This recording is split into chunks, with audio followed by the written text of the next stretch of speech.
Hey everyone, so I'm here with Chandler Stevens, and Chandler is a bit of a jack of all trades. We met the first time, I think it was back in 2015 or so, at the Fighting Monkey workshop in Pennsylvania. We could maybe talk about that at some point. But these days, Chandler's running a training for movement teachers, not just movement teachers, right? Not just, yeah. Psychotherapists, physiotherapists, movement teachers. Yeah, interesting mix a bunch. Right. So movement as metaphor is something that we'll probably want to talk about. But a lot of your clients tend to be high performing entrepreneurs. You actually have also run programs about business as well as embodiment and the intersection between those. And at this point, you're also a doctoral level researcher.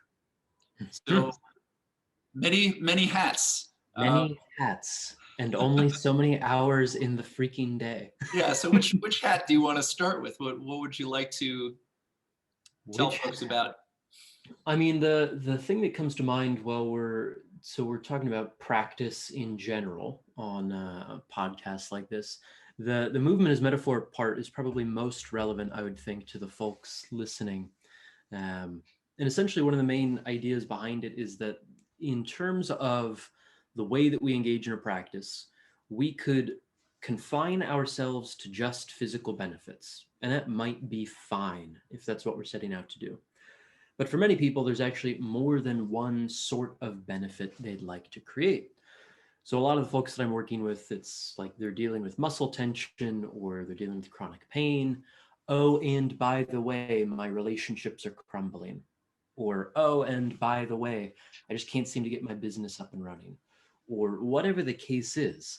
It's like we want these improvements in many domains. And most people simply don't have a rigorous way to approach a practice that can transfer domains easily. But all of us seem to know what these things mean in a movement sense, what it means to take a stand, what it means to take the next step, what it means to embrace challenge or opportunity. We map these other experiences onto this physical stuff. So in terms of the movement as metaphor practice, it's how do we get the body stuff and then leverage that into these other domains as well? So if I have a movement practice and I kind of compartmentalize that as that's what I do with my body, you're saying something's missing, not the whole story.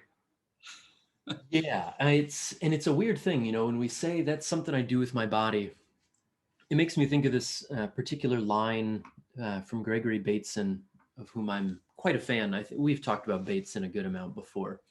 But he writes in a book called Mind and Nature, these rules, basically, the fundamental presuppositions of science. And one of them is that the division of universe into discrete parts is useful, and it might be necessary, but there's nothing that says how we need to go about doing that.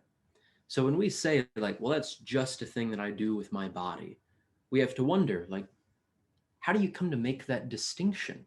How is it that you compartmentalize body stuff relative to psyche stuff, relative to, whatever other domain in your life?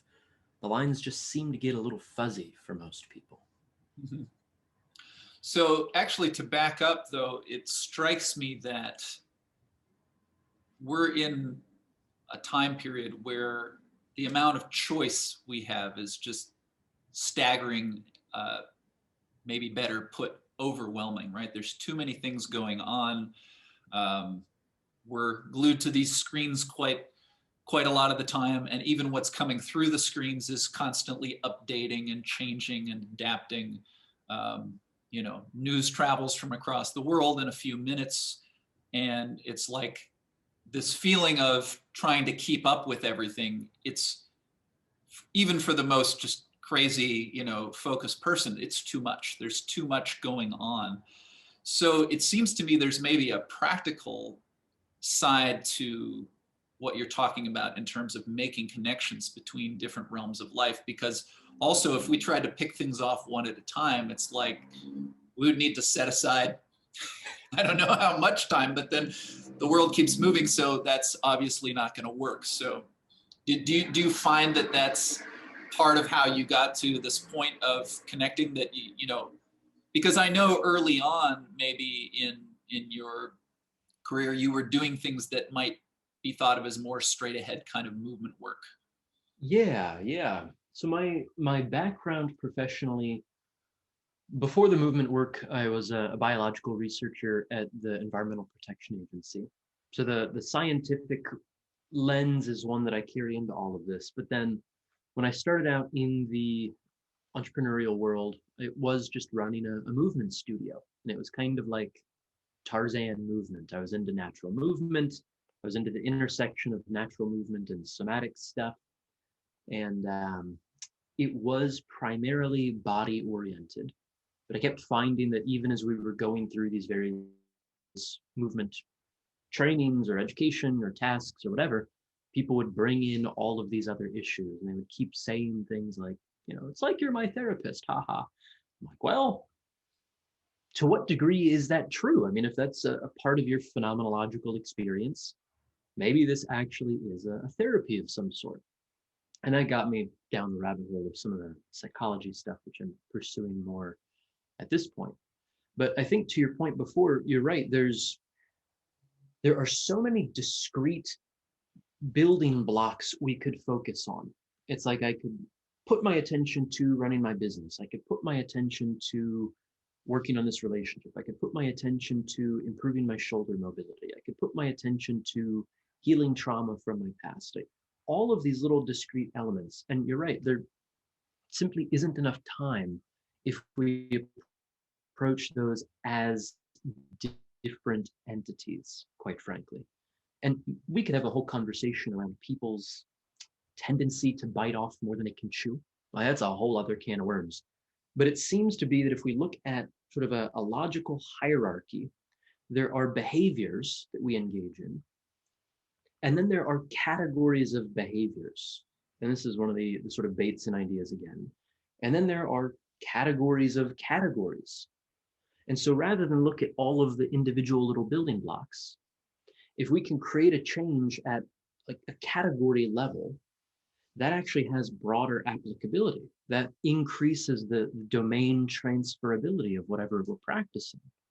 Where I could, for example, I could work on a deadlift in such a way that I learn what it means to take a stand. And I could frame my practice of a deadlift around this metaphorical or this mental concept of taking a stand. I could anchor it into that sort of interpersonal idea.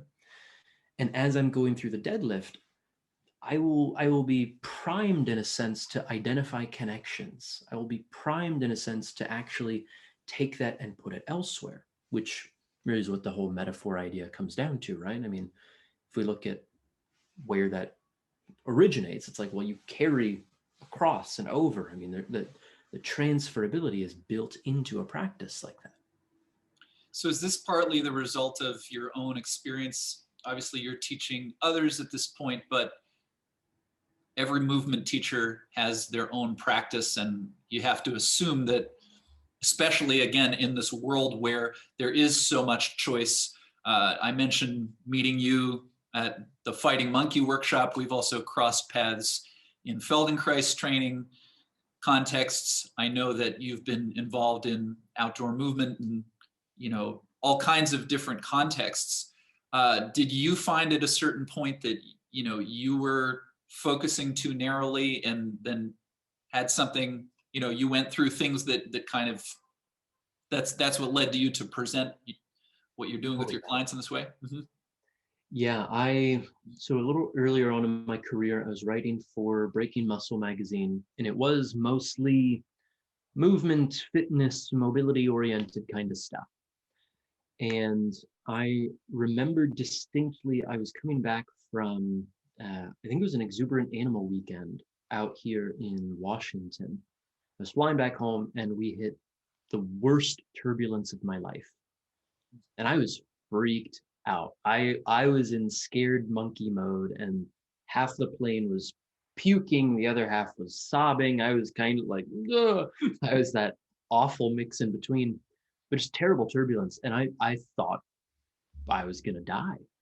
And the only thing I could think at that point was, what, I don't know if we're allowed to say profanity on this, but what a fucking waste if all I've done is write another article about hip mobility. The world, I don't think, needs more detailed analyses of internal rotation of the hip. At least that's not what I want my contribution to the world to be. So I landed from this awful plane experience. Spoiler alert, I didn't die, it turns out. No. But I know. But I was really shook up by the whole thing. So I landed, I just sort of laid on the lawn and felt the ground and thought like, okay, I need to really reevaluate everything I'm putting my time and attention to. Everyone else is allowed to focus on their particular thing, but clearly I'm not yet ready to die.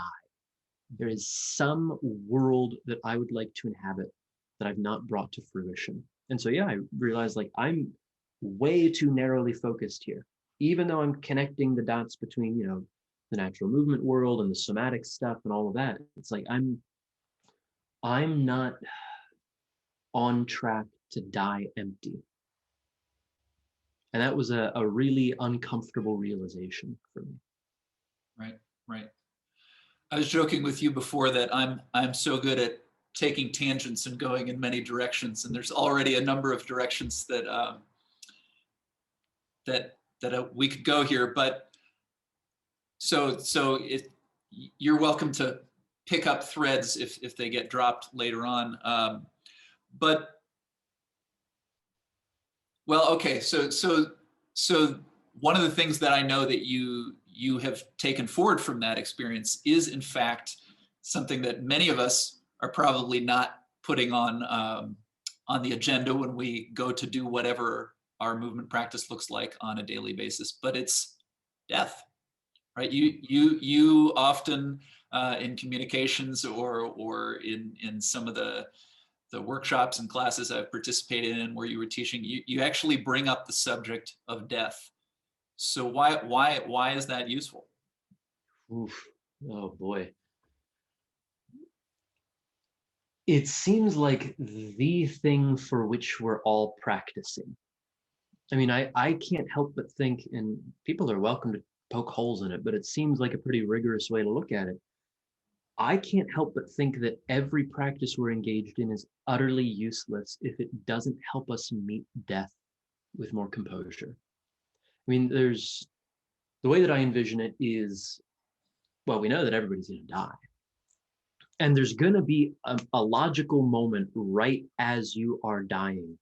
And it seems like it would be that last achingly long moment of consciousness where that's probably where heaven and hell live. And heaven is probably something like that infinitely long moment being filled with a quality of receptivity to the unknown. But hell is probably something like that last achingly long moment being full of regret and clutching fear and resentment and all of that.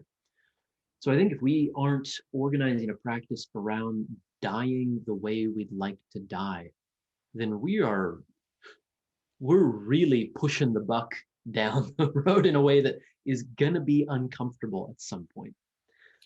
So you used a word in there that actually I think might help people listening to make that connection, because on the one hand, I think anyone will understand what you just said. Like, yeah, I don't want to get to the end and, I don't want the hell scenario. That didn't sound so great.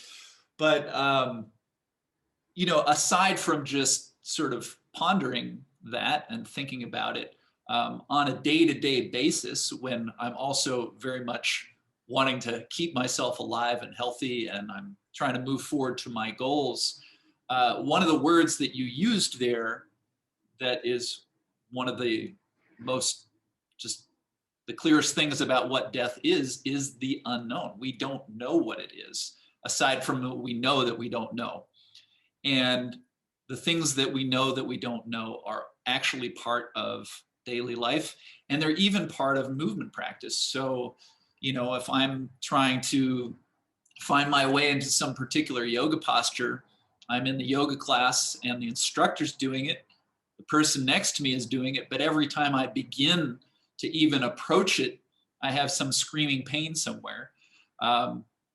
Maybe I need to go read one of those articles in Breaking Muscle and understand the biomechanics a little better.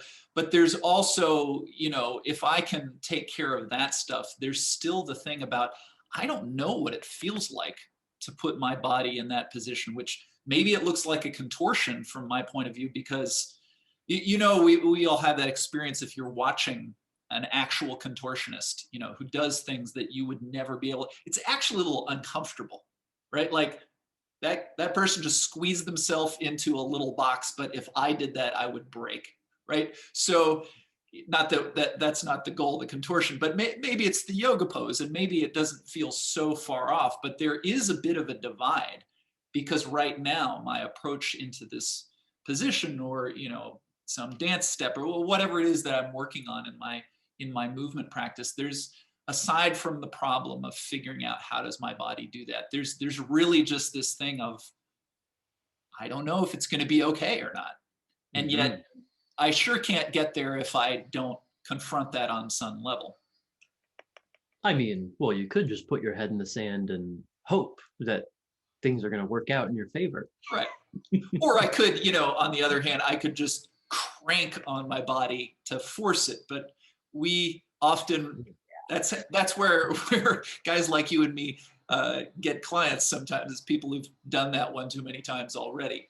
But yeah, it's a fine strategy when you're young and bendy, but at a certain point you're going to realize, like, oh, the youth and the bendiness run out, and that old strategy just doesn't work. But I think you're right. There's a fundamental anxiety that we experience in our relationship to the unknown. And a movement practice is a really good way to A, confront a whole bunch of unknowns, and B, confront a whole bunch of that anxiety. And to your point, like, if a person experiences pain when they're going into a particular yoga posture or when they're setting up for a lift, one of the unknowns is, am I going to be okay? As you said, it's like, is this, if I throw my back out or something when I'm, I don't know, doing a barbell workout or whatever the case is, it's like, oh boy, did I just do something irreparable? What does life look like if I just really screwed things up for myself? Or is this pain going to be with me forever? Or, we can just watch the whole anxious spiral unfold in that first moment of a painful experience. And the thing that we do to gird ourselves against the unknown, and I think that's a pretty good word for it, is the girding against it, but we create this anxious response, which is quite literally a narrowing, a constricting, a binding. We contract ourselves to avoid being at risk or being vulnerable to whatever that threat may be, which is really a kind of self-fulfilling prophecy. It's like, the more that we constrict and constrain and bind, the more at risk we are in the world. But in the short term, it's a fine bet. Long term, it makes us completely fragile. Right. And at the same time, there's no way for any of us to completely eliminate the unknown. So it would seem like part of the goal is just to develop a relationship with the unknown. And there may be ups and downs, but some way of having a strategy or an approach, or just again, the unknown is completely unknown except for that thing that's very reliable, is that it is unknown. So it's a funny thing that I don't know what's going to happen today, but I do know that I don't know what's going to happen today. When I walk out the door, when I go to work, whatever.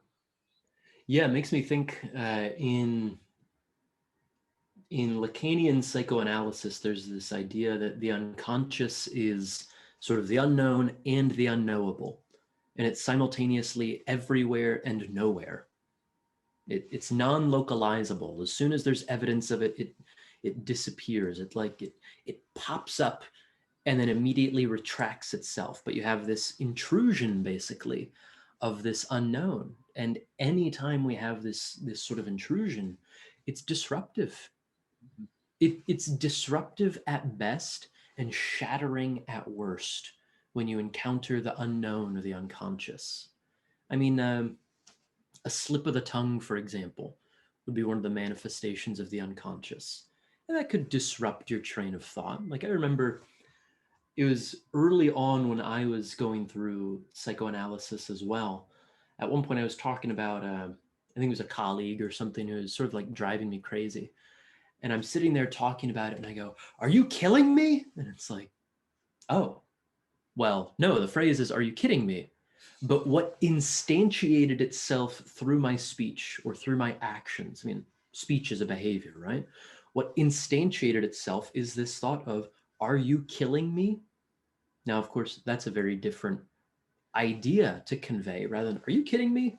But it speaks to some of the underlying fear or perception of threat that was coming through. So even though I wasn't consciously aware of this threatening situation, clearly somewhere within me, in some unknown realm, there is this perception of a threat, this uncertainty of, am I safe? Or are you killing me right now? It's bizarre when these things come up, but when we encounter those things that shake up our habitual perception or our habitual actions, it's an incredible learning opportunity as well to figure out, well, okay, my view of myself and the world is clearly, broken somehow, but in what way is it broken? And how can I fix that break so that I'm a little less of an easy target for the world? So if you have someone come to work with you and they begin to tell you the story of, why they got in touch and what's going on, and you start to see that, there is a movement element, there is, maybe some kind of a source of ongoing anxiety, there is, something very concrete and stressful about a relationship, or, how many different things that they're responsible for. When you have a kind of panoply of things like this, and at the same time, we've got to bring it together. We've got to find a focus. What we've been talking about in terms of the unknown, is that one of the places that you would go to draw it together? Or, just someone tells you, well, it's not just this, but it's this, and this. So it sounds like you're the kind of person who certainly has studied, if we could put it more broadly, the question of human development from many different angles. So I get the sense that if we were to pick off all of those things one at a time, you might have an approach to those individual questions, and I'm sure you get to that place in doing your work. But what's the starting point when it's sort of like a mess like this? Yeah. So maybe I can share a story that can bring it into a little clearer focus. So I'll change some of the details just for the sake of anonymity. But I have a client at this point that I'm working with who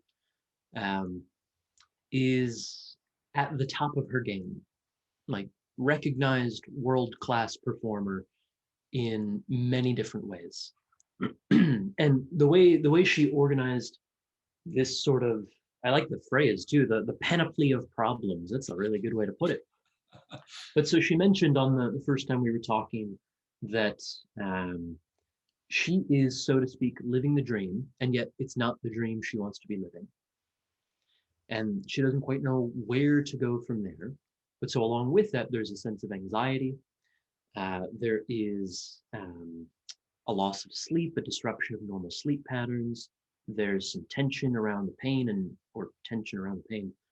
Another slip of the tongue. Aye. Tension around the chest, the shoulders, all of this sort of stuff. A lot of tension around the diaphragm. And so as we're talking through all of this, I generally like to get a sense of the overall ecology of a person's life. So she's laying out the whole situation and things she's tried, what she's been working with, all of this. And we're going through a particular process of basically mapping out how she's perceiving the situation. And she says, it's something like, I'm lost in the woods. And I thought, okay. So we're trying to figure out, if you're lost in the woods and you don't have a compass, you don't have a map, you're alone, how do you figure out which direction to move? And she said a particular phrase that really, for whatever reason, it gripped me. She said, I would know it through my feet. Like my feet would know the right path somehow. And I thought, okay. So let's work with that. So I asked her to come up to stand. And she's standing up. And I say, okay, so what are you aware of? I tend to work with sort of a two-level awareness. There's a question of, how are you? And there's a question of, how do you know how you are? And one of those is sort of the baseline evaluation of yourself. But if we can get into this epistemological territory of, how do you know how you're doing? What is the raw sensory information that you're making use of? That helps us figure out a lot about a person's habitual way of attending to themselves. So she's talking through what she notices, and generally it's organized around the tension that she's experiencing. Shoulders, chest, again, all of this. And I said, okay, but I'm curious about what you notice in your feet, because you said you'd know the path through your feet. And she said, well, actually, they feel really solid. Like, I'm kind of surprised at how grounded they are. And I thought, okay. So is there any communication between this solid, grounded feeling in your feet and what's going on up here in the chest and shoulders? She said, no, there's no communication at all. They don't talk to each other at all. And I thought, okay. So where is there that barricade in communication? Where is the line cut? She said, it's like somewhere right around here. Now, we might think, for a person who habitually goes and is bracing through the diaphragm and not allowing a whole lot of movement here and kind of containing all sorts of activity, that interrupts something in the body, that severs a line of communication. So we then had a whole practice. It's like, well, let's see if we can release some of this. Let's see if we can establish a communication between the shoulders and the chest and the feet. So maybe we look at something like, how do you extend from the feet? Or if we're in creeping and crawling movements, how does an awareness of the feet transmit and translate up to what the sternum is doing, what the shoulder blades are doing? And how do we then constantly refer that back to this mental model that you had of, I would know it through my feet? It So in her seems case, like what you're describing, it makes plenty of sense, on the movement plane. And sure, if the feet were talking to the chest, that would change. But then to take it to say that this is almost to describe the tension in the chest with a feeling of, the feet are grounded, yet there's no communication. It's interesting to describe that almost as a mental model, if I understood you right, because it seems like it goes back to this known unknown, because it might be, and I'm drawing on my own experience of teaching and my own personal practice, which is largely based around the Feldenkrais method, although there's plenty of branches outwards. But there's often an experience where someone we were talking about the unknown and death and hell and how bad it could be, but there's a way that things can be good or better in a way that I just am not familiar with, and in a funny way. So I don't mean to interrupt the story, but it's striking, because I think for a lot of people, the story would end with the feet and the chest are communicating, like, we're done, right? And yet, without recognizing that this particular way that I'm carrying myself physically is actually molding my whole perception of the world, that seems like something that isn't always there for people, even who are very deep into, what we're talking about as movement practice. Oh yeah, yeah. And it makes me think one of the things, I think it's the only thing that I have going for me, quite frankly. Like, in terms of how I approach the movement stuff, there's only one main difference, and that it's I'm looking at movement as information rather than as substance.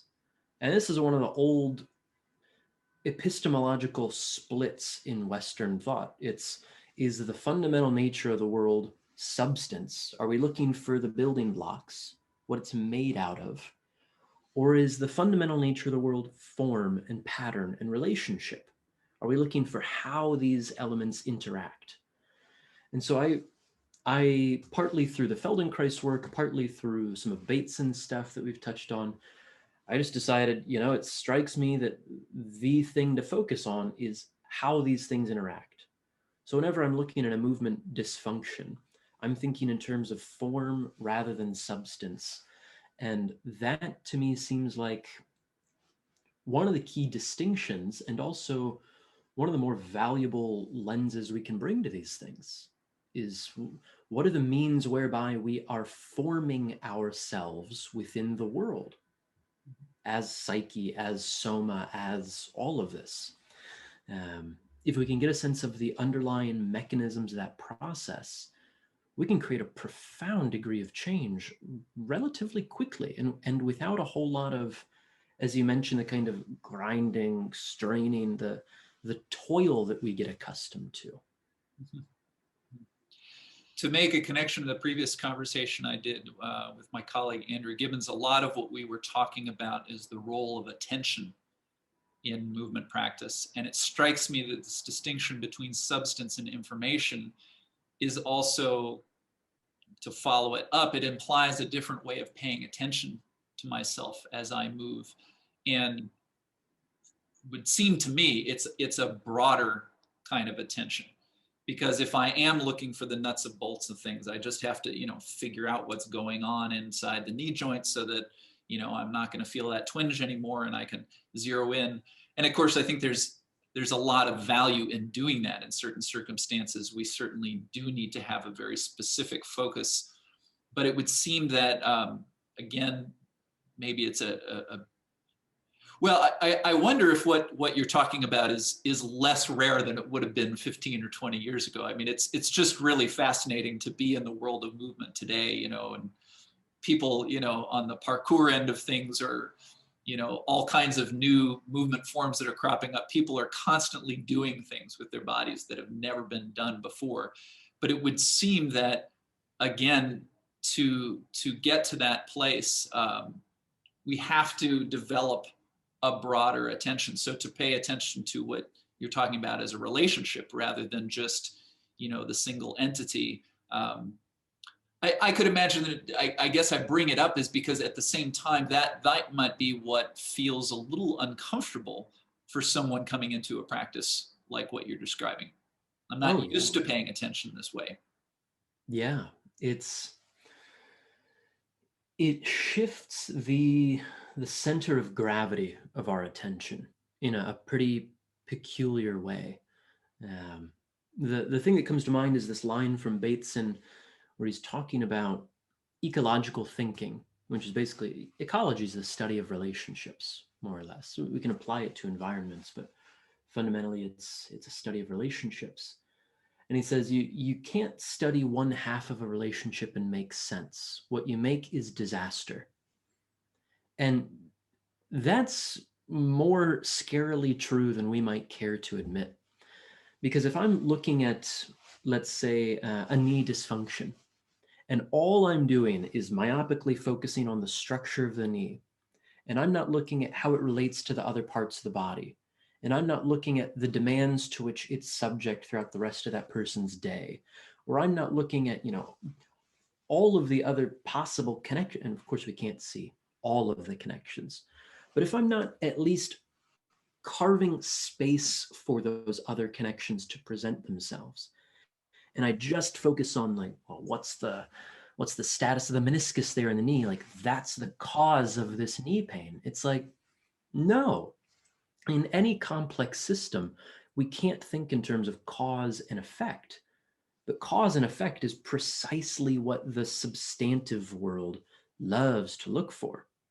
But if we look in terms of information and pattern and form, what we start to see are loops of circular causality. We allow for nonlinear relationships.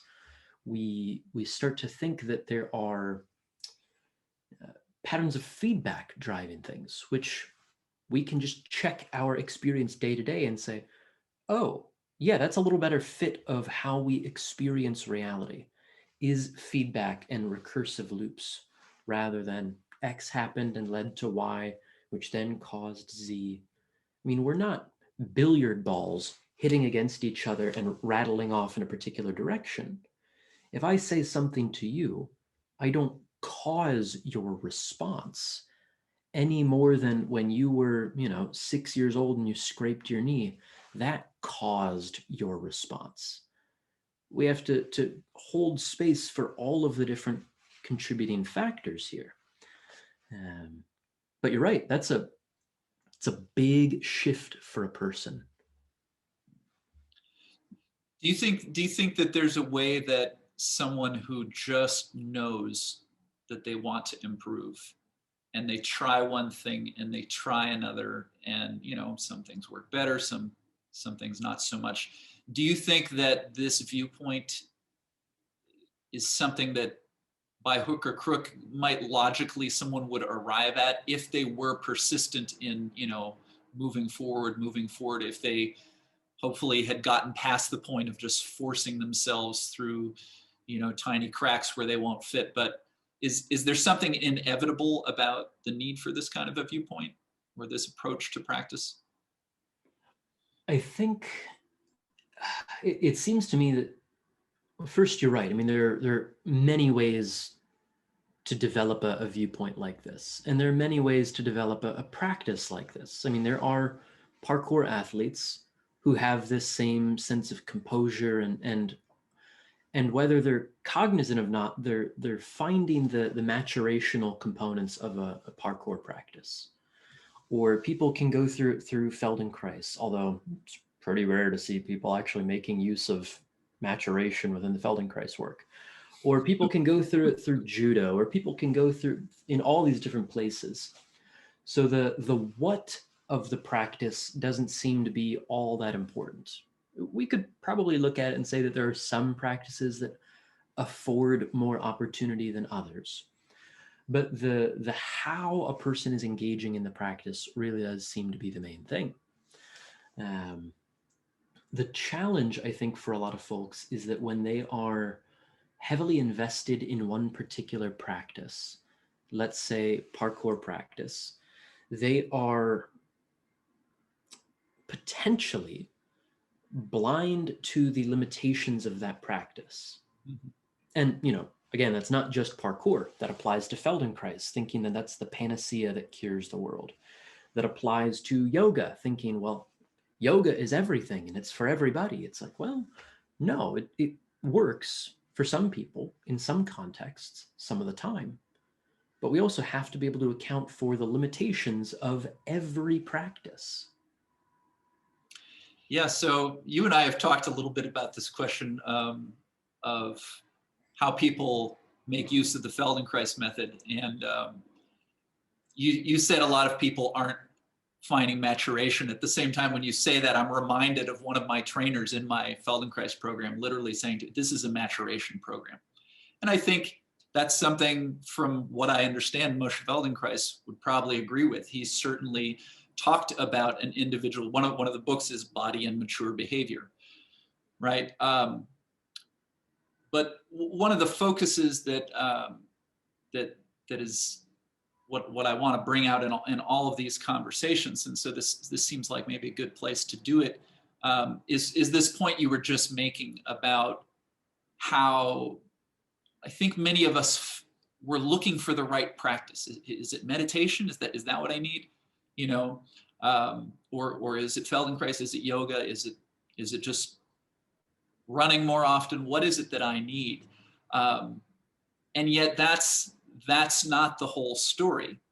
So, the quality of my practice is my responsibility, regardless of the form it takes.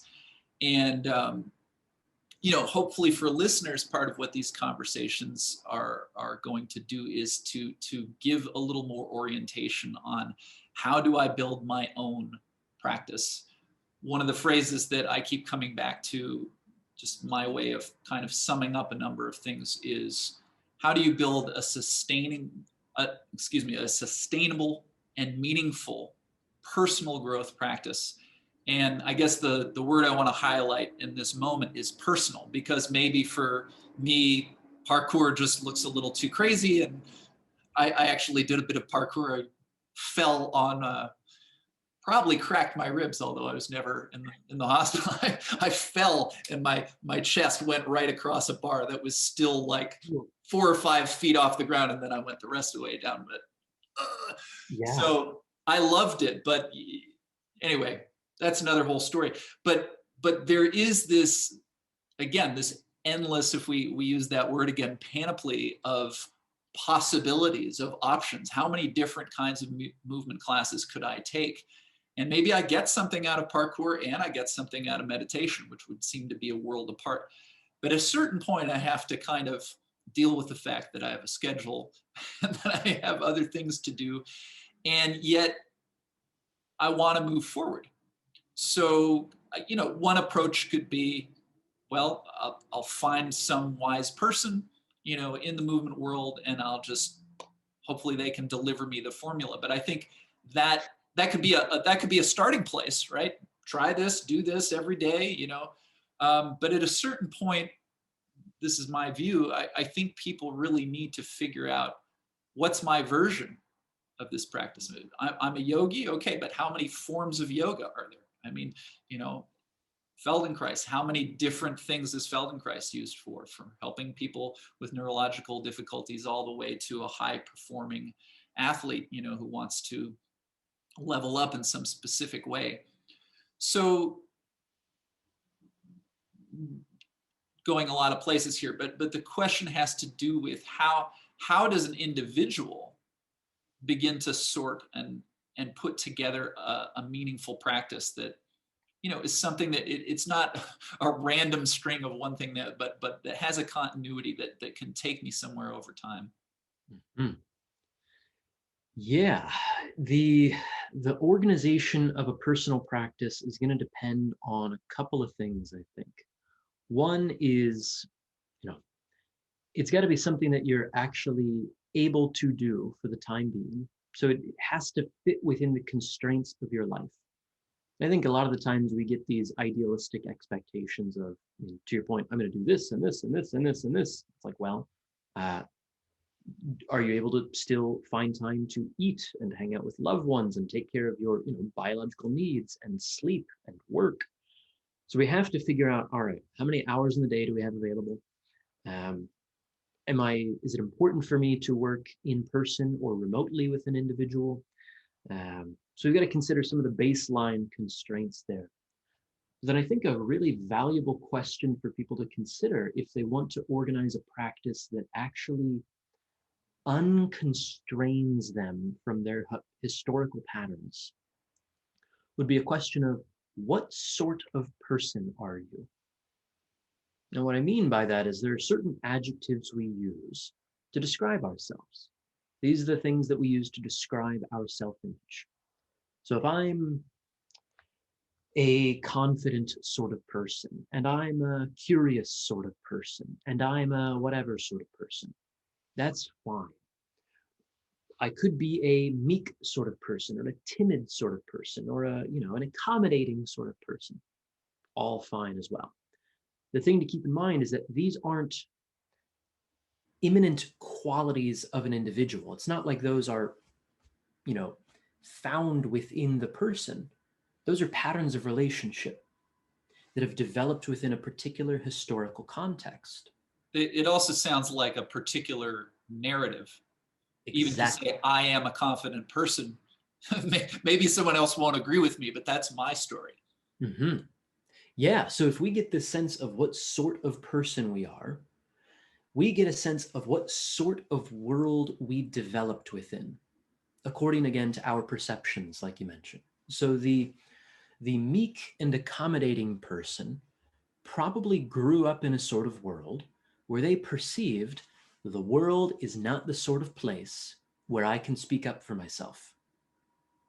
The world's the sort of place where maybe I get hit when I speak up for myself.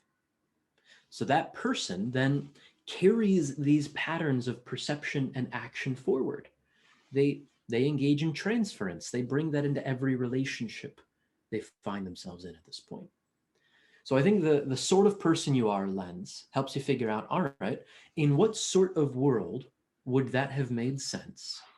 And that then clues you into what are the possible deficits in terms of your development. So maybe let's say the confident, assertive sort of person realizes that, well, it probably makes sense in the sort of world where you have to make yourself heard. You have to, be at the center of the stage. A lot of the high performing entrepreneurial folks that I work with, they grew up in a sort of world where they had to really perform well to get attention. It's like I was the youngest of 3 kids. My older siblings were all really talented. I needed to get attention and affection somehow. So I became a comedian, or I invented a thing when I was 12, or whatever the case is. Now, when we get a sense of that sort of world, we can figure out the kind of limitations that maybe limitations isn't the right word. We can find the patterns of behavior that were negatively selected against in our early development. So for the meek, accommodating sort of person, negative selection, we might assume, operates on things like speaking up for yourself. So for that person, a vocal practice might be exactly what they need. They might need to literally anchor into, how do I speak for myself? Or for the confident, assertive person, maybe the kind of yielding quality or the compassionate quality was selected against. I mean, we see this a lot of military families. People grow up and there's not really a whole lot of room for compassion or empathy. It's hard driving, militaristic, get the job done, type A, high performing, I got a mission and go. So for that person, maybe a practice of softening into yoga might be precisely what they need. So I think if we get a sense of the sort of person we are, the sort of world that we grew up in, the sort of world that we likely transfer into the here and now environment, we really get a sense of what are the patterns of behavior that we never really had the safe context or the opportunity to develop within ourselves. And based on that, how can I map that onto a physical practice today? Yoga, singing, parkour, strength training, whatever. So this makes a lot of sense. And at the same time, I can see how for a lot of folks, myself included, it would be hard to put together that picture on my own, because I am this sort of person. And the reason I don't do that thing is because I don't do that kind of thing. Why would I? That's crazy. I can't see the value in it. If I've gotten to where I am by always being strong, the idea that, I'm going to soften into yoga might seem to me like, hell no. Hell no. Yeah. So it would seem, so this strikes me, obviously someone working with you, you're able to provide that feedback, but even zooming out again, it just seems that this brings forward the question of relationship, because I need to soften, but that person needs to be a little more solid. And then when we meet each other, there's something about the interaction where maybe if we like each other, but it's a bit awkward because we're so different, there's a negotiation that has to take place. And the reason I bring this up too is thinking of Moshe Feldenkrais, one of, I think, his very unique contributions to the world of movement was that he often placed it inside the context of survival. Mm-hmm. So I think this is there's a clear connection to the parkour folks these days, or the functional movement folks, who'll talk about like, are you ready to help if there's an emergency or something like this? Mhm. But let's just suppose that, for a lot of people, maybe day-to-day life doesn't feel like the brush with death, aside from the ever-present unknown, as we've been talking about. But it would seem to me that one of the key questions, if things are otherwise comfortable in life, in terms of survival, it is social life. Like, what can really feel as close to death without actually the body, deteriorating in that direction, is to be isolated, is to be disconnected. And of course, here we are over a year into a situation where people are relating a lot less.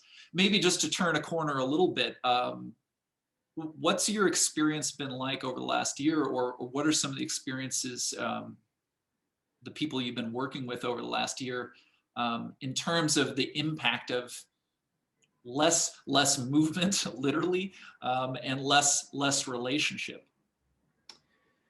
Yeah, I mean, we are seeing, wow, we're not even seeing the leading indicators, the lag indicators of how bad the shutdowns are for humans in general.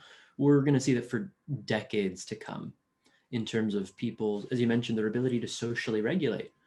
A lot of people don't know how to talk to people at this point. We were watching we were watching SNL from this past weekend, and there's a whole skit about every post-pandemic Oh yeah, I saw conversation that. I where didn't. it's just like, do I know you? How do I interact with you? Right. Okay, we're alike somehow, but people, they've lost their capacity to relate, which is really dangerous. We were talking about this the other day, I think on Friday, this idea that I think it was a Peterson idea that we outsource our sanity, right? Like, Mhm. we don't know that we're sane. We don't know that we're perceiving the world accurately. All we can ever hope to do is kind of corroborate our view and establish some consensual reality with other people. But that's it. If we're left to our own devices and we're isolated and cut off from external sources of feedback, well, any system that's cut off from outside feedback collapses or goes into runaway. So for a lot of people, I mean, it's no surprise to anyone listening. For a lot of people, the last year has been really difficult. I was fortunate to, get the hell out of the city and move to a cabin in the woods. Like, last year for me it was fine. I was fortunate. I was really lucky that way. But to your point, we don't know what the world is going to throw at us.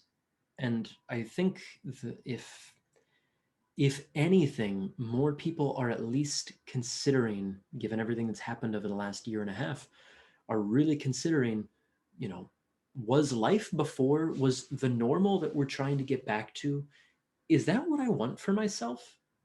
I think, if anything, having the space away from all of the social pressures and expectations let a lot of people really fine tune their internal compass and get a sense of what actually matters to me.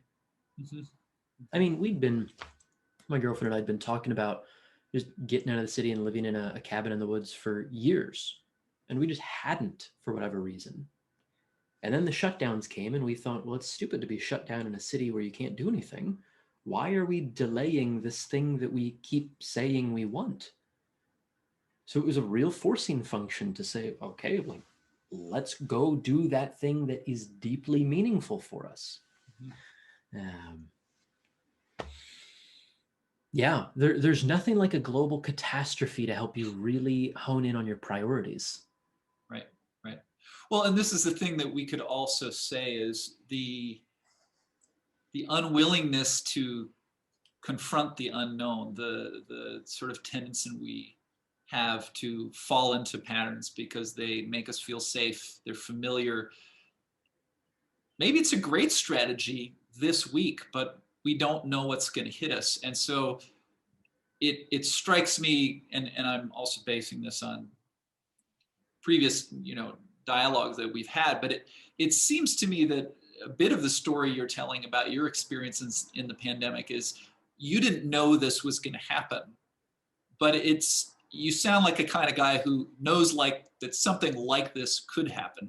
And maybe, I don't know if you want to say something, you actually told me that your old career, that you at a certain point had been part of, you were mentioning articles of, in the world of microbiology, this scenario was not outrageous quite some time ago. So maybe you had Yeah, that. my as well. my undergraduate study was in environmental science and epidemiology. I was particularly interested in how environmental factors contribute to the spread of infectious disease. And we were ripe. We were ripe for a viral infection, likely originating out of Southeast Asia, likely airborne transmission. There were so many different things just piling up in terms of risk factors. The Mhm. amount of global connectivity, the speed at which we can travel around the world, we were overdue for a biggie. And quite frankly, if you ask any epidemiologist with a consideration of history, they will likely agree that this isn't the worst of it. Like, this is, Mhm. in our lifetimes, I mean, I know we have a slight age gap between us, but in our lifetimes, we're going to see something worse than this. Mhm. To think that everything's going to be just hunky-dory once everyone is vaccinated and we get herd immunity, it's like there's always the next thing coming. We can base our calculations on, let's say, the 100-year flood or the 1,000-year flood, but there's going to be a 10,000-year flood, Mhm. which is basically it's a risk management concept that says, do you build the walls high enough to deal with the highest flood in the last 100 years, or do you build the walls high enough to deal with the flood from the last 1,000 years, or do you get to building a freaking ark so it doesn't matter how high the water rises, you're able to float up with it. And that's the tragedy, is that's an option that in many ways isn't available to everybody. I mean, there's widespread inequity in many ways. So some people do have a tremendous disadvantage in future proofing themselves, let's say. But for a lot of people, it's idle negligence, and it's just wishful thinking to think that bad stuff isn't gonna happen. Well, and it also, just following the train of our conversation, to think about someone like you at the beginning of the pandemic, apart from everything we've been discussing in terms of the work you do, there was that story you told about being on the airplane that you thought was going to go down. And so, and sounds like a harrowing experience, but it sounds like you pulled something really valuable out of that. And so, of course, we have to recognize that it's a very different story for each one of us. But it seems like there is, part of what you're saying is there's an opportunity right now in the midst of this chaos to refine something, to separate the wheat from the chaff a little bit for ourselves and find out what matters. Because Mhm. there is limited time in the day, and there's even limited time we each have here on this planet. So again, to come back to the deathbed scenario, if I want to get there and actually feel like I lived a good life, um, it seems like these are moments that we really can't ignore. Yeah, yeah. The thing that I spend a lot of time thinking about is this idea that what you are now is what you will have been. And you could look at that in one of two ways. Like, if what you are now is what you will have been, what would you look back on with regret? And we've talked a little bit about this self-authoring idea, and future authoring, past authoring, all of that.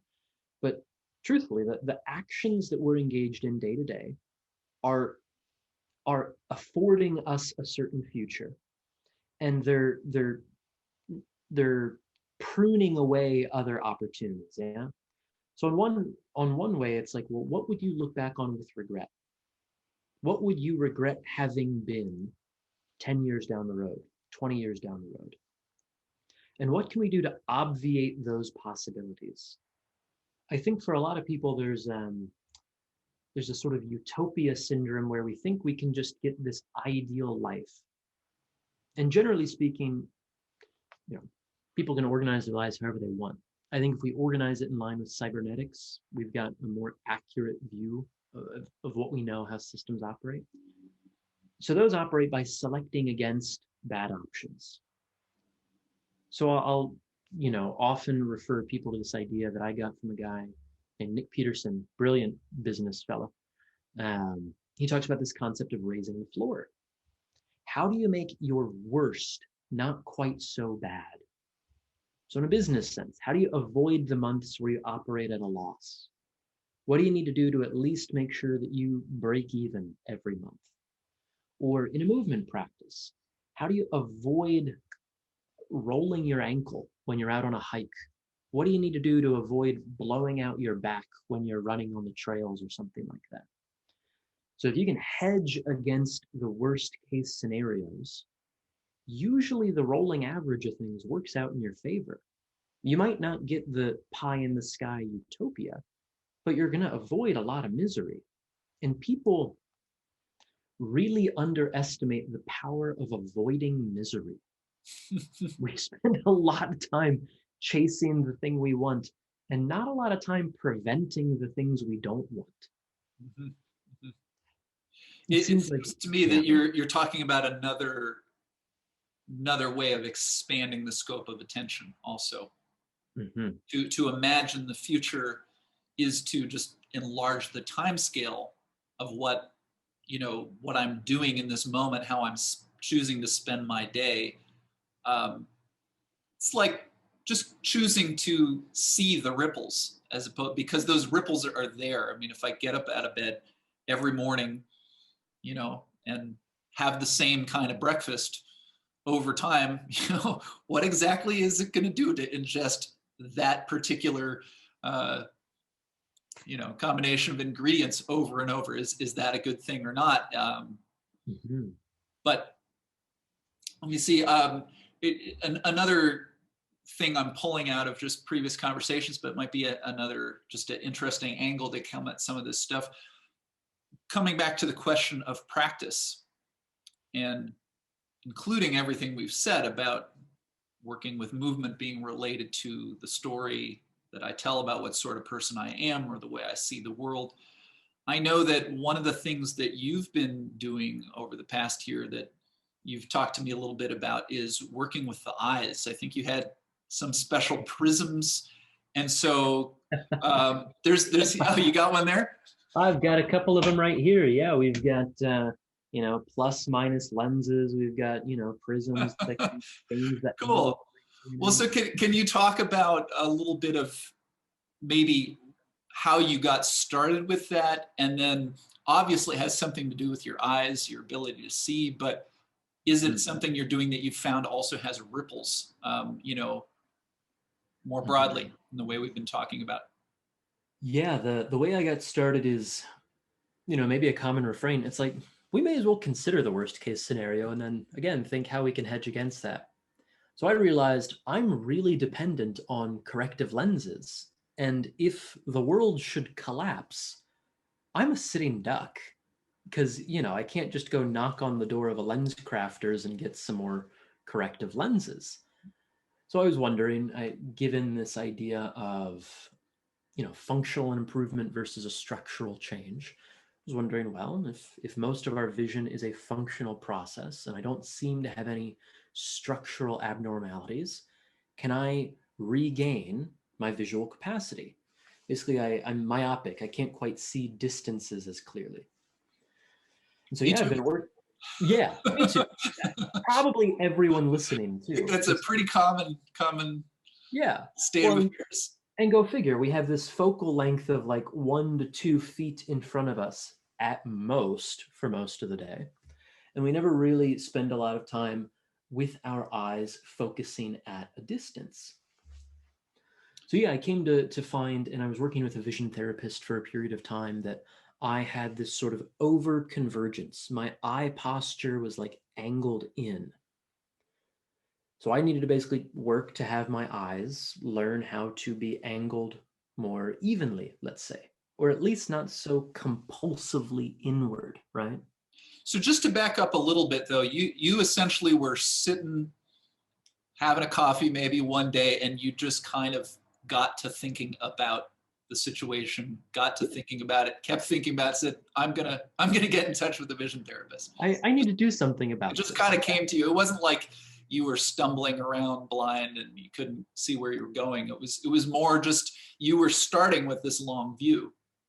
Correct. Yeah, Yeah. I am more interested in, I mean, to your point about the practice, a long-term sustainable and meaningful practice.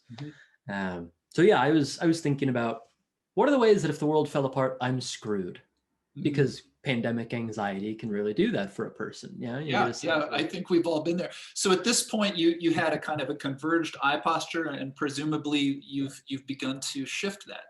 yeah, quite a Yes. bit. So It's, I've opened up my field of vision some, and I've peeled back about 40% of my prescription strength in terms of distance at this point, which is pretty great. I mean, there's plenty of room for improvement, but I can drive without lenses, pretty which good testimonial for your therapist. That's I know, very right? concrete. Yeah, Yeah, great. seriously. So But what has that changed more broad? Like you can see better. Has it changed your thinking? Has it changed your it seems to have changed, yeah, further? quite a bit. I think the main thing is this divergent capacity rather than the convergent capacity. That has been an incredible change in the baseline tone of my nervous system. Like the overall level of buzz that I feel has plummeted.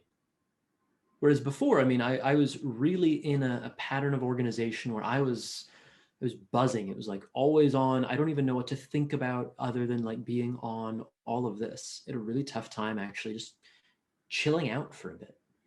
So the overall neural tone has just dropped, which is really pleasant to feel more at ease.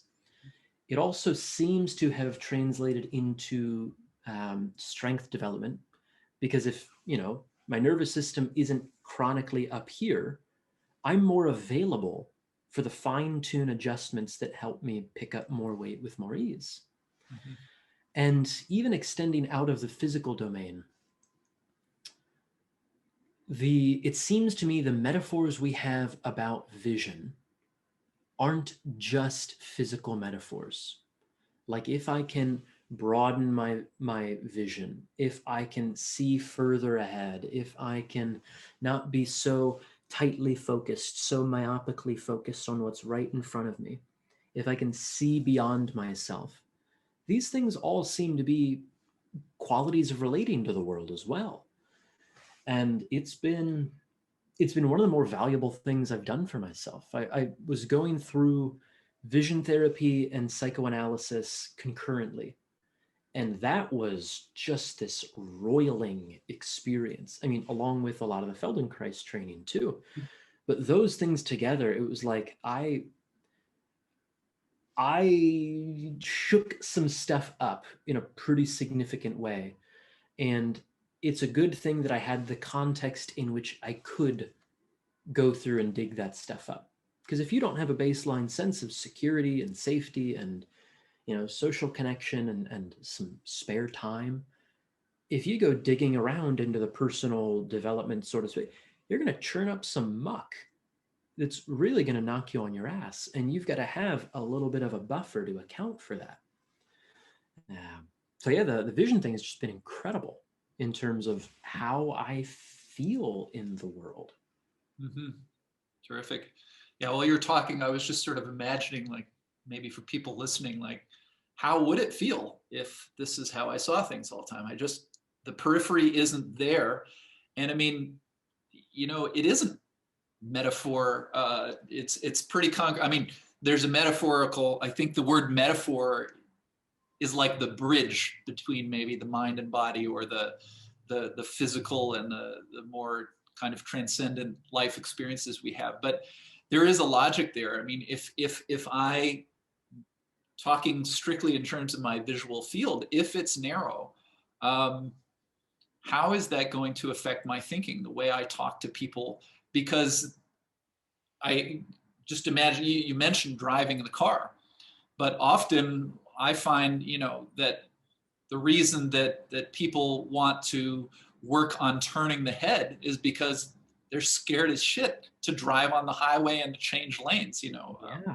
especially some of the older clients that I've worked with. This is a real thing. So there's a relationship between what I can see and, as we've been talking about, what I know is going on around me in the environment. I can't see it. It's just more unknown. It's more potential monsters that are going to come out of the dark. And Yeah. so, Well, and I think you bring up a really good point. To the extent that I narrow my sense of the periphery, I force myself into a state of hypervigilance. Like if we look at all of the rise in distraction and people's inability to focus and stuff, it's like, well, go figure. If your focal range is here, you constantly need to be scanning the environment, precisely to your point, to make sure there aren't any monsters around. So I think this tight, narrow focus we have, this loss of the periphery, it really does seem to contribute to a state of hypervigilance, which I think it is a big part of that buzz that I was experiencing of like, where is the next threat? Am I safe? Oh shit, what else do I need to account for? And if we can expand that visual field, all of a sudden, I don't have to be so active to keep stock of what's going on in my environment. I could see something out the window. I could see something across the room. Yeah, the vigilant quality that comes hand in hand with a narrowed focus it's not something to underestimate. mhm. So another piece of your personal practice, which you mentioned, and I'd love to come back to, because we can talk a bit about this thing that came up before with the Feldenkrais method, and what's it for, and what kind of results are people getting. And you told a story which is not the kind of story that we typically hear around the Feldenkrais method, which was related to the deadlift. And so I've heard you talk about this before. Maybe you can give the specific details in a moment, but essentially you have an ongoing practice with the deadlift, and you went through a kind of an intensive Feldenkrais, I think a couple of weeks of doing a lot of Feldenkrais, and then found that you were able to apply what you learned to increase the weight. And to the degree, I don't know how often that you're working with the deadlift. I mean, I can imagine how, I'm not someone with a practice around weightlifting, but I imagine that there's some degree that just spending the time, you will build strength, and you will be able to lift more over time if you're consistent. But it seems like you had a bit of a jump there. And if I could just fill in one detail, because I think this is a misconception that's out there about the Feldenkrais method, and maybe a misconception that includes some of the teachers of the Feldenkrais method out there, but certainly I think how it looks from the outside, people just hear about the Feldenkrais method, or they see a class, and what do they see? They see people lying on the floor. They see people moving very slowly. It's often, I know that I have found often that when I go to a particular venue to offer my Feldenkrais classes, what preceded me and what people show up for is, oh, this is going to be some kind of like gentle yoga. Is that right? And so there's this perception, because Feldenkrais talked over and over about the importance of reducing effort, of getting rid of the kind of work that we don't need.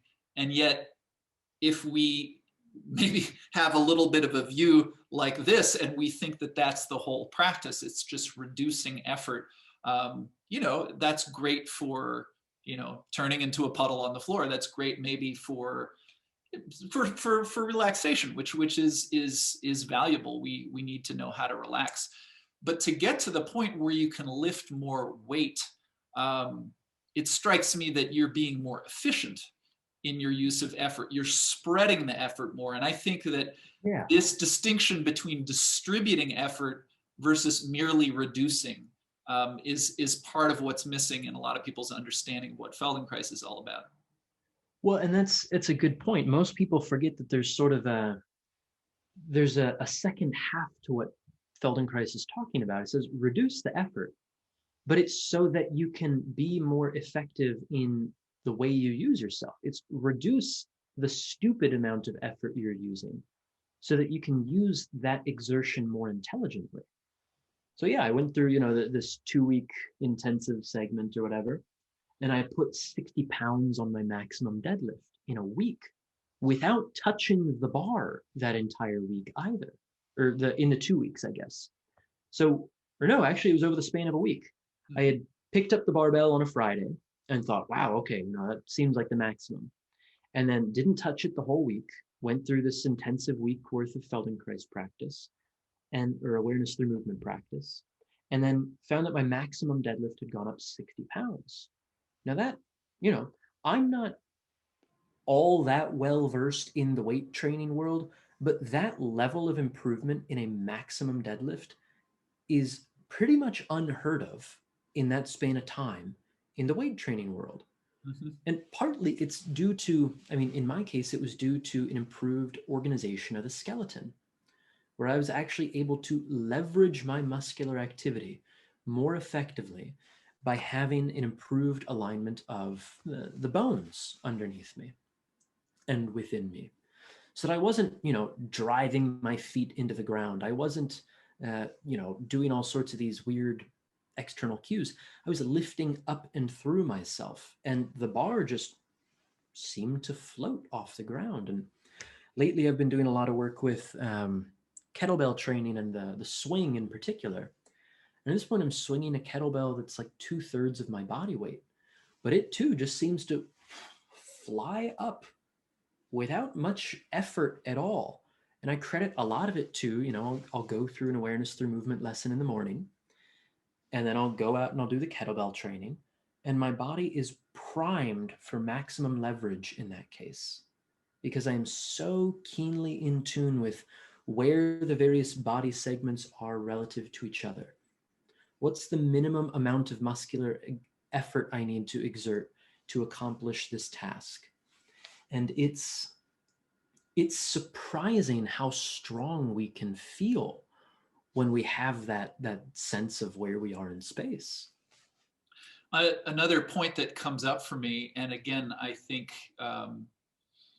you talked about how Feldenkrais did emphasize the potential for being more powerful. And here's someone who was incredibly powerful in his younger years as an athlete, involved in self-defense, like in actual violent clashes that took place. Mortal combat. Yeah. Right. In the time before the founding of the state of Israel, and the list goes on. The judo, obviously, but again, something that would be too easy to do from a sort of a very vague understanding of what Feldenkrais is about, is to even look at an activity like deadlifting as being too effortful, straining, and yet, and of course, doesn't have to be what everyone does. Maybe not everyone sees the need to lift that much weight, but it also strikes me that the demand of that situation is giving you information you couldn't get otherwise. Just the simple task of, I need to take this much weight off the ground. It might actually not just be about strength, but as you were describing, having a clearer sense of how have I arranged my skeleton? Maybe I have a certain sense of it, but as soon as I grab a hold of that bar, when you said it flew off the ground, in a way that you'd never experienced before, my thought was, I bet it felt different when you just leaned down and gripped it before you even, brought it away from the ground. Yeah. And the thing that I was so surprised by on that particular deadlift was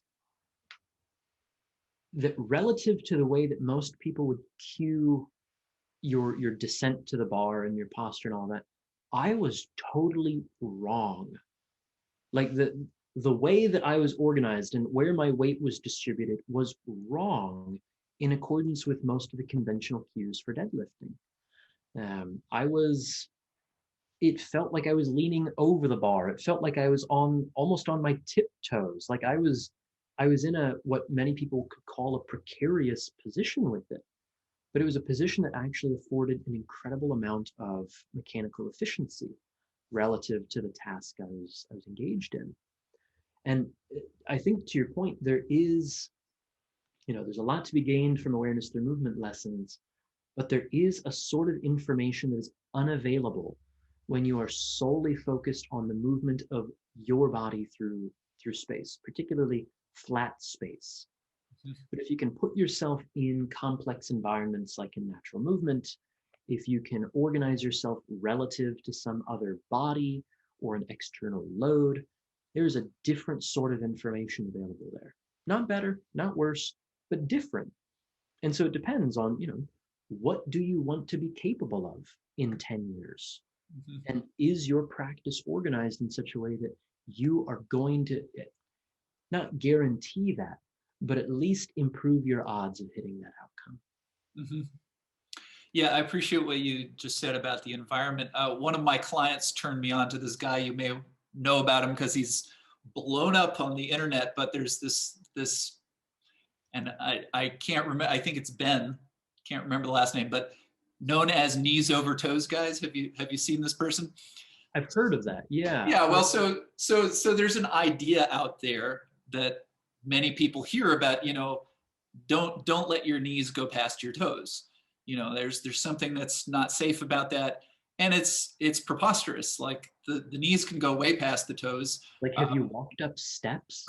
Right. And yet there's this notion out there. So this guy is totally like demolished this idea. He does these Nordics, which is like, if you don't know, you're standing on your knees and then you just lean back and come forward. He can go all the way to the ground and come up. He does split squats. He does all these kinds of things. And, I haven't engaged in his program, but I took just one thing from him, which is that he has these slant platforms. So even just to put your feet on a slope, as opposed to on the floor, like one of the practices that I work on from time to time, which is and something I also teach to a lot of my clients, because it's a everyday scenario which a number of people have problem with, is just comfortably standing up from a chair, right? Coming up into standing without that kind of that many of us do, which is also accompanied on the other end when people sort of sitting down by just and just kind of like shock through the whole spine and the whole thing. And one of the first things I did after I got curious, I saw this thing online. I said, oh, cool, I'll get a slant platform. And one of my practices recently has been to just put this slant in front of my stool and then to come up into standing, but I'm standing on a slope. And then I can turn it around so that I'm standing on an uphill slope, or sometimes I come and it even has an adjustment so I can put a different slope for each of my feet, come up into standing like that. And sit to stand is something I'm very familiar with. So changing the environment made this practice, into something fresh for me again. There was one thing you said that I wanted to come back to, and I know that we're getting towards the end of your available time, but because again, I think this is a really important piece for anyone who wants to build their own personal practice. And so you talked about in this situation with the deadlift, on the one hand, you had these ideas that maybe came from a more of a traditional weight training, things that you'd heard. And maybe, you're not even, as you said, completely involved in weight training to the level that some people are, but you'd looked into it to some degree and you had a certain idea. And then you went and did something that looked nothing like weight training. In studying and experiencing awareness through movement and feeling new things. And then you came to a place where the improvement was essentially dependent on being in a place where, for you, the first or one of the impressions you had was this is really precarious. So it strikes me that that's a place where even having a deadlift practice, even going and doing the Feldenkrais, at the moment that the person comes to the bar and tries something new and it feels precarious, someone might stop right there and just go, no, no, no, no, no, that's crazy. Let me go back to what the weight training people told me. But what you did instead is you kind of engaged in your own process of translation. And I think we're all doing that because we all have tried various kinds of movement practices. We all have different day jobs. We all got different advice, from our friends or family. So there's never a way that we can just take a practice that someone gives us without some translation. And yet I feel like that piece of translation is often what's missing. When I'm teaching my classes, just as a very simple thing, I'm always encouraging people to sort of, how can you take a piece of what we did and improvise with it? What are the things that maybe were implied in today's class that we didn't get to that you could go investigate on your own? So we might get to a few more things, but I'd really love to hear a little bit about your own process of, in the end, you're your own teacher. We're all our own teachers. So what do you do when you kind of have conflicting information and you're trying to work out the path forward on your own? Yeah, that's a really interesting question. For a couple of years after the plane crash, oh God, I just made it way another slip there. another slip. It's time for more coffee, I think, is the thing. But so after the plane incident, the perceived anxiety around the possibility of a plane crash, after all of that, the question that I used to organize my practice and the question that I used, quite frankly, to organize my business, because I burned down a lot of what I had built business wise, and that I need to start from scratch in a lot of ways. But it's this question of, what do you do when you don't know what to do? And I think that's a really valuable question to just sit with. I've found it incredibly fruitful. But to your point, when I was over top of the barbell in this case and ready to pick it up, and it felt a little precarious, there was a sense of, this is wrong somehow in accordance with convention, and yet it feels right. And to what degree am I able to trust my felt experience? And I think for a lot of people, when they're in search of a sense of freedom, a sense of liberation from their habits or expectations and all of this, there's a bondage of habit that must be shed.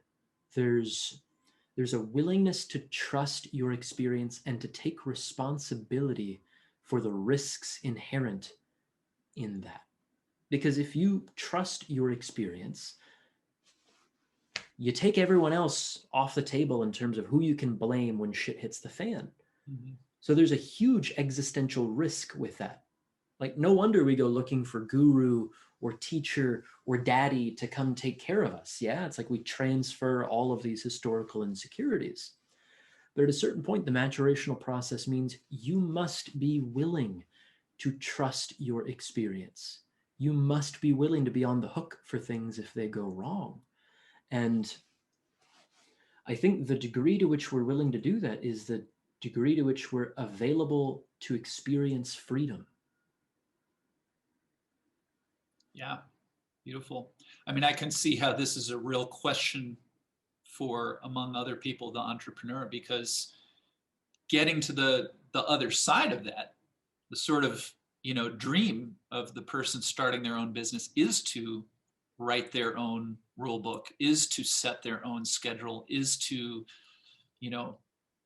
to be available for that. And I think what you just talked about is one of the primary obstacles, is our willingness, or even our courage, to trust our own felt experience. And I think, this is in the best case scenario, what awareness through movement, what maybe more broadly speaking, somatic movement, or even movement in general, can be for.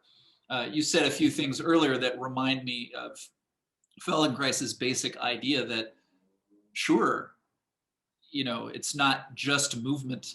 You know, go to the psychotherapist and talk, and that's really useful and valuable, and there's a lot going on there. But in terms of where we can really identify, the problems and the obstacles, and if we go to movement, it's just very concrete. Can you comfortably raise your arm up to the ceiling or not? And if you can't, there's something that we can change. And if we find the path to making that action graceful and comfortable and pleasurable, it's likely that we've changed something in here. We've changed a lot of other things. Yeah, so really, yeah, this is maybe a good place to end, except of course, for anyone listening, they'd probably be curious to know how to find you, how to learn more about what you do. Of course, can put any information in the caption of the video, but maybe you could just tell people a little bit, and if you have anything upcoming that you'd like to highlight. In terms of upcoming, too many different things changing, I think. But if people are curious to get a sense of this, the relationship of movement and personal development, and some of the depth psychological work as well, if they just go to bodymindclass.com, I put together, it's the whole training on movement as metaphor, basically walking through the entire mental operating system of how we can make our physical practices personal development practices as well. So bodymindclass.com, little page to sign up there. You sign up. It's about a 45-minute presentation. And it's one of those nice presentations where there's nothing for sale. There's no imagine that. Actually a thing. Yeah. So yeah, they can head there. But this has been fun. I've had a good time. I think we probably need a part 2. I feel like there's some well, we've been talking about this for a while, and as I was joking with you, just because you have a lot of conversations with someone, to hit record and then do it in this venue, it feels very different. But I'm making my way and learning more about this, and for sure, that's one of the tricks to doing this, is to know that we're going to leave a bunch of stuff on the table. But it would be wonderful to come back and do it again. So let's plan for that. All righty, man. Sounds good. Excellent. Well, take care. And likewise, you too. All right, man.